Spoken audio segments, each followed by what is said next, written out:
আমরা এখন একেবারে চরমোনাই ইউনিয়নের সামনে রয়েছি। সামনে তো জাতীয় নির্বাচন। জি। এই নির্বাচন কি চাচ্ছেন? আমরা ভালো একজন প্রার্থী চাই। যোগ্য প্রার্থী দেখে আমরা ভোট দেব। আপনার পছন্দের কোন প্রার্থী আছে? না, আমার কোনো পছন্দের প্রার্থী নেই।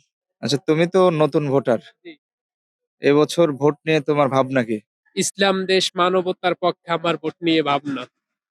পছন্দের কোন দল আছে? থাকতেই পারে, সেটা আমার ব্যক্তিগত ব্যাপার। চরমোনাই ইউনিয়নে আমরা আছি। এখান থেকে আপনাদের নির্বাচনী ভাবনা কি বা পছন্দের কোন প্রার্থী আছে কিনা? আমার ভাবনা, আমি মশিউর রহমান ফোরকান। আমি বাংলাদেশ জাতীয়তাবাদী দল বিএনপির ধানের শীষে ভোট দেব। এটাই আমার প্রত্যাশা এবং সবাইকে দেওয়ার জন্য অনুরোধ করব। অনেকে বলছে এটা চরমোনাই পীরের অধ্যুষিত এলাকা। আপনারা বিএনপি চাচ্ছেন। চরমোনাই কেন চান না? আমরা তাদের সাথে এক হইতে পারিনি। যেহেতু আগে থেকেই আমরা রাজনীতি করি, অনেক আগ থেকেই। যেহেতু এরা পরে রাজনৈতিক দল হইছে, যেহেতু আমরা তাদের দলে ভিড়তে পারিনি।